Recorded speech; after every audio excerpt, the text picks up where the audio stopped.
વડોદરાના નિઝામપુરાથી પસાર થતી વરસાદી કાંસમાં રહેતા મગરો કિનારે આવી જતા સ્થાનિકોમાં ભયનો માહોલ છે। કાંસ વિસ્તારમાં રહેતા લોકો ભયભીત બની ગયા છે, કેમ કે સ્થાનિક રહીશો અને કાઉન્સિલરની તાત્કાલિક કાંસ બંને બાજુ લોખંડની ગ્રીલ કે કોટ બનાવવાની માંગ છે। સ્થાનિક કાઉન્સિલર પુષ્પાબેન વાઘેલાએ મ્યુનિસિપલ કમિશનરને જાણ કરી કાયમી ઉકેલ લાવવાની માંગ કરી છે।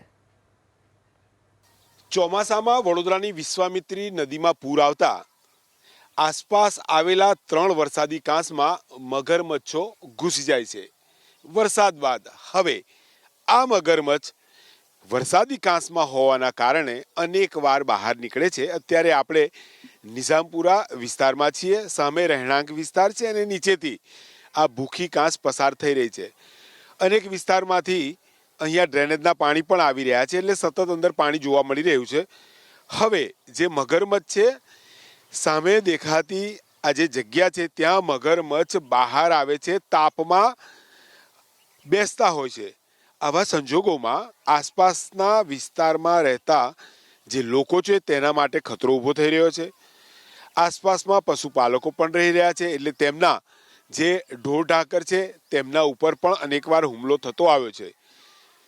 આ જે વરસાદી કાંસ છે, ભૂખી કાંસ છાણીથી લઈ અને વિશ્વામિત્રી નદી સુધી આગળ વધે છે, એટલે તેનો ખૂબ મોટો તટ છે અને તટ વિસ્તારના અંદર અનેક ઝૂંપડપટ્ટીઓ આવેલી છે, ત્યાં પણ અનેક લોકો રહેતા હોય છે।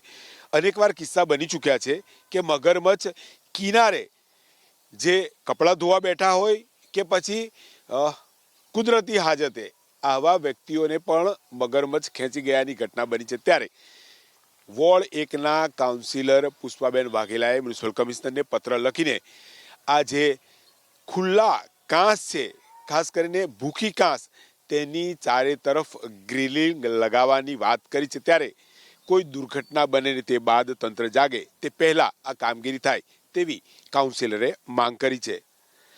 કેમેરામેન પરેશ ધોળકા સાથે લોરેન્સ પરમાર, એબીપી અસ્મિતા, વડોદરા। તો આ મામલે કાઉન્સિલરનું શું કહેવું છે એ સાંભળીએ। આ નિઝામપુરા સ્મશાન છે અને અડીને ભૂખી કાંસ છે અને અહીંયા આગળ જે મગરનો ત્રાસ છે, કેમ કે બહાર ખુલ્લામાં જ પડી રહે છે અને લોકોને ત્યાં આગળ અવર જવર પણ છે, બહુ જ ખતરારૂપ છે। હા, જ્યારે પાણી આવે ને વરસાદનું, તે વખતે એની જોડે જોડે આવી જાય। હું તો કહું છું કે આ ભૂખી કાંસ જે છે બરાબર છે, એને વ્યવસ્થિત, જે દિવાલો તૂટી ગઈ છે એને વ્યવસ્થિત કોર્ડન કરી દે, બરાબર છે ને। અહીંયા આગળ જે કચરો ને એવું બધું નાખે છે એ પણ સમસ્યા છે, એટલે એક સીસીટીવી કેમેરા પણ અહીં લગાવે અને અહીંયા આગળ જે આ જે નાડું છે એના ઉપર એક જાળી મારી દે, એવી અમારી ઈચ્છા છે। जो कांस खुली है वो कांस क्या है कि आगे से बंद किया है और ये कैनल से इस तरफ से पूरा खुला एरिया है। तो वो क्या है, एक बार तो एक बेन भी गिर गई थी, और क्योंकि उससे काम करने वाले मजदूर जाते हैं तो वो धोखादायक है। बच्चे लोग भी खुले घूमते हैं तो कभी भी बच्चे का पग फिसल जावे, अंदर गिर सकते हैं, ऐसी पोजीशन में है वो जगह। तो वो हमारी मांग है कि ये लोग ने भर देना चाहिए। मगर तो ऑलरेडी पहले जो पानी आता है उसमें तना के आएली है, एक पहली निकली थी, उन्होंने रिक्सीव करके लेके गए, पर एक बच्चा अंदर है और वो बाहर भी निकल के बैठता है। वो हमारे बच्चे लोग को भी डर लगती है कि कोई दिन बच्चे लोग वो बाजू जावे तो कुछ भी हो सकता है। હા, આ વિસ્તાર નિઝામપુરા સંસ્થાન છે અને અહીં આગળ લોકો બારવા માટે આવે છે અને નાના મોટા દરેક જાય છે અને અહીં આગળ રોજે મગર તો બહાર નીકળે છે, કેટલા વખતથી નીકળે છે, હમણાં નહીં, અને હમણાં તો કાયમ બહારનો બહાર જ હોય છે, એટલે લોકોને બીક પણ લાગે છે રસ્તે જતા। હા, એ ગ્રીલ બનાવતોય સારું અને કોટ બનાવતોય સારું, પેલી બાજુનો કોટ તો અમુકો પડી ગયો છે ગયા ચોમાસાનો, કોઈ જોતું નહીં, મેં ગંદકી પણ એટલી બધી થાય છે, સાફ સફાઈ પણ કોઈ નથી કરતું। ઘણી બધી વખત તમે લોકો તો નથી ગયા પણ બીજા લોકોએ માગણી કરી છે, પણ એ પણ કશું નથી। સરકાર એના પર ધ્યાન આપે તો સારું।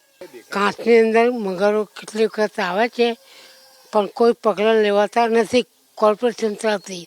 કોર્પોરેશન બધી ફૂટેલી કાતું છે। વિશ્વામિત્રી નદીમાં પણ ક્રોકોડાઇલ પાર્ક બનાવવાની ભવ્ય વાત હતી, આયોજન કર્યું હતું, ખાતમુહૂર્તો કર્યા હતા અને એના નાણાં બી ફાળવ્યા હતા, પણ આજ દિન સુધી એ ક્રોકોડાઇલ પાર્ક પણ નથી બન્યું કે નથી વિશ્વામિત્રી નદીમાંથી ગટરનું પાણી બંધ થયું કે નથી વડોદરા શહેરની મુખ્ય 3 કાંસો, એ 3 કાંસોમાંથી ગટરના પાણી બંધ થયા। તો આ જોડાણો કર્યા કોણે? ડ્રેનેજના પાણીના જોડાણો લોકો જાતે તો કરી દેતા નથી, તો આ જોડાણો કર્યા કોણે અને આ કરોડો રૂપિયા અત્યાર સુધી કાંસોના સફાઈના નામે હોય કે વિશ્વામિત્રીના નવસર્જનના નામે હોય ફળવાઈ ગયા, પણ એમાંથી કામ કેટલું થયું એ પ્રજા બી આજે પ્રશ્ન પૂછી રહી છે.